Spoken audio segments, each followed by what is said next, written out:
ഇന്നത്തെ നമ്മുടെ റെസിപ്പി ചോറിൻ്റെയും ചപ്പാത്തിയുടെയൊക്കെ കൂടെ കഴിക്കാവുന്ന വളരെ ടേസ്റ്റി ആയിട്ടുള്ള കേരള സ്റ്റൈൽ എഗ്ഗ് കറിയാണ്.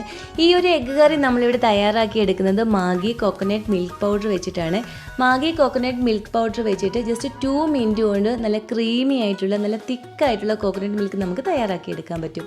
അപ്പോൾ നല്ല ടേസ്റ്റി ആയിട്ടുള്ള ഈ ഒരു മുട്ടക്കറി എങ്ങനെയാണ് തയ്യാറാക്കി എടുക്കുന്നതെന്ന് നോക്കാം. അതിനായിട്ട് നമുക്ക് ആദ്യം വേണ്ടുന്നത് സവാളയാണ്. ഞാനിപ്പോൾ ഇവിടെ 2 സവാള എടുത്തിട്ടുണ്ട്. അത് നമുക്ക് നല്ല പൊടിയായിട്ടൊന്ന് അരിഞ്ഞെടുക്കാം. ഇങ്ങനെ ചെറുതായിട്ടൊന്ന് അരിഞ്ഞെടുക്കും പെട്ടെന്ന് തന്നെ നമുക്ക് ഉള്ളി ഒന്ന് വഴറ്റിയെടുക്കാൻ പറ്റും. ഇപ്പം നമ്മൾ സവാള ഇവിടെ നല്ല പൊടിയായിട്ട് ഇതുപോലെ ഒന്ന് അരിഞ്ഞെടുത്തിട്ടുണ്ട്. ഇനി നമുക്കിതിലേക്ക് വേണ്ടുന്നത് തക്കാളിയാണ്. ഞാനിപ്പോൾ ഇവിടെ അത്യാവശ്യം വലിപ്പമുള്ളൊരു തക്കാളിയാണ് എടുത്തിരിക്കുന്നതും അതും നമുക്ക് ചെറുതായിട്ട് ഇതുപോലെ ഒന്ന് അരിഞ്ഞെടുക്കാം. ഇപ്പം നമ്മളിവിടെ തക്കാളി ഒന്ന് അരിഞ്ഞെടുത്തിട്ടുണ്ട്. ഇനി നമുക്കിതിലേക്ക് വേണ്ടുന്ന ഇഞ്ചിയും വെളുത്തുള്ളിയാണ്. ഞാനിപ്പോൾ ഇവിടെ ഒരു 5 അല്ലി വെളുത്തുള്ളിയും ഒരു ചെറിയ കഷ്ണം ഇഞ്ചിയും എടുത്തിട്ടുണ്ട്. അത് നമുക്കൊന്ന് ചതച്ചെടുക്കണം. ഇനി നമ്മുടെ തേങ്ങാപ്പാലൊന്ന് തയ്യാറാക്കി എടുക്കാം. അതിനായിട്ട് ഞാനിപ്പോൾ ഇവിടെ മാഗി കോക്കനട്ട് മിൽക്ക് പൗഡറാണ് എടുത്തിരിക്കുന്നത്. മാഗി കോക്കനട്ട് മിൽക്ക് പൗഡർ വെച്ചിട്ട് ജസ്റ്റ് 2 മിനിറ്റ് കൊണ്ട് തന്നെ നമുക്ക് നല്ല തിക്കായിട്ടുള്ള നല്ല ക്രീമി ആയിട്ടുള്ള കോക്കനട്ട് മിൽക്ക് നമുക്ക് തയ്യാറാക്കി എടുക്കാൻ പറ്റും. സാധാരണ നമ്മൾ തേങ്ങയൊക്കെ ചിരകി അതിൽ നിന്ന് തേങ്ങാപ്പാലൊക്കെ എടുക്കുക മിനിമം ഒരു 20 മിനിറ്റ്സ് എങ്കിലും എടുക്കും. പക്ഷേ നമ്മുടെ ഈ മാഗി കോക്കനട്ട് മിൽക്ക് പൗഡർ വെച്ചിട്ട് ജസ്റ്റ് 2 മിനിറ്റ് കൊണ്ട് തന്നെ നമുക്ക് തയ്യാറാക്കി എടുക്കാൻ പറ്റും.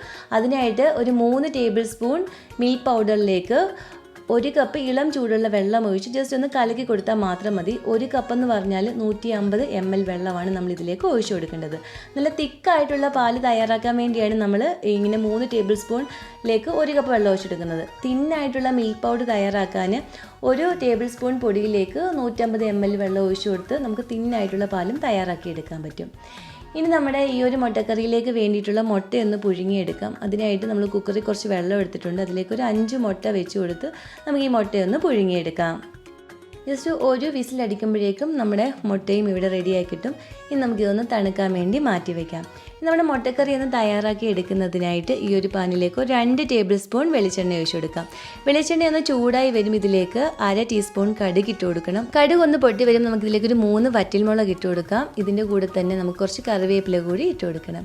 ഇനി നമ്മളിവിടെ അരിഞ്ഞു വെച്ചിരിക്കുന്ന ഉള്ളി നമുക്കിതിലേക്ക് ചേർത്ത് കൊടുക്കാം. ഇതിൻ്റെ കൂടെ നമ്മുടെ എരിവനുസരിച്ച് പച്ചമുളക് ചേർത്ത് കൊടുക്കാം. ഞാനിപ്പോൾ 2 പച്ചമുളകാണ് നീളത്തിലൊന്ന് അരിഞ്ഞെടുത്തിരിക്കുന്നത്.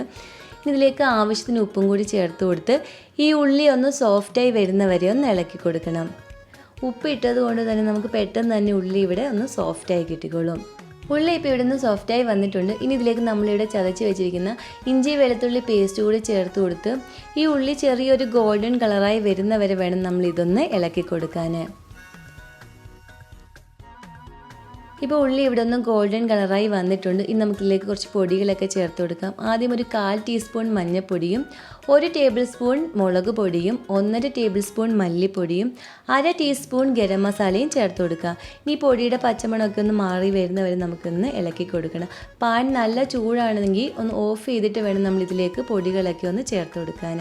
ഇപ്പം പൊടിയുടെ പച്ചമണമൊക്കെ ഒന്ന് മാറി വന്നിട്ടുണ്ട്. ഇനി ഇതിലേക്ക് നമ്മൾ അരിഞ്ഞു വെച്ചിരിക്കുന്ന തക്കാളിയും ചേർത്ത് കൊടുത്ത് തക്കാളി നന്നായിട്ടൊന്ന് വെന്തുടഞ്ഞ് വരുന്ന വരെ നമ്മളിതൊന്ന് കുക്ക് ചെയ്ത് കൊടുക്കണം. അതിനായിട്ട് ആദ്യം നമ്മളിതൊന്ന് മിക്സ് ചെയ്ത് കൊടുത്തിട്ട് തീ ഒന്ന് കുറച്ച് വെച്ച് അടച്ച് വെച്ച് ഇതൊന്ന് കുക്ക് ചെയ്ത് കൊടുക്കാം. ആവശ്യമെങ്കിൽ ഒരല്പം വെള്ളം നമ്മളിതിലേക്ക് ഒഴിച്ചു കൊടുത്താൽ മതി.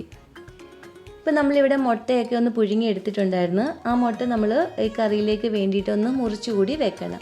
ഇപ്പം നമ്മുടെ തക്കാളി ഇവിടെ നന്നായിട്ടൊന്ന് വെന്തുടഞ്ഞ് വന്നിട്ടുണ്ട്. ഈ ഒരു സമയത്ത് നമുക്കിതിലേക്ക് 1/2 കപ്പ് ചൂടുവെള്ളം ഒന്ന് ഒഴിച്ചു കൊടുക്കാം. ചൂടുവെള്ളം ഒഴിച്ചു കൊടുത്ത് നന്നായിട്ടൊന്ന് ഇളക്കി കൊടുത്തൊന്ന് തിളപ്പിച്ചെടുക്കണം.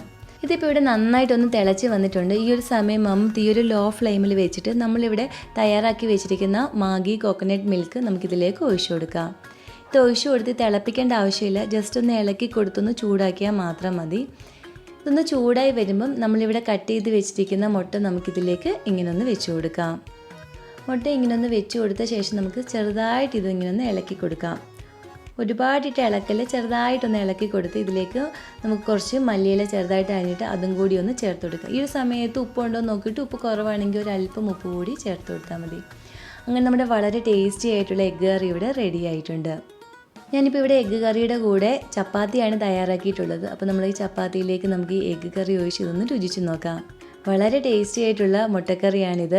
നമ്മൾ സാധാരണ ഫ്രഷ് തേങ്ങ വെച്ച് തയ്യാറാക്കുന്ന അതേ ടേസ്റ്റിലുള്ള എഗ്ഗ് കറിയാണിത്. അപ്പോൾ നിങ്ങൾ ഇതുവരെ Maggi coconut milk powder use ചെയ്തിട്ടില്ലെങ്കിൽ എന്തായാലും ഇതൊന്ന് ട്രൈ ചെയ്ത് നോക്കണം. നമ്മുടെ അടുത്തുള്ള എല്ലാ ഷോപ്പിലും അവൈലബിൾ ആണ്.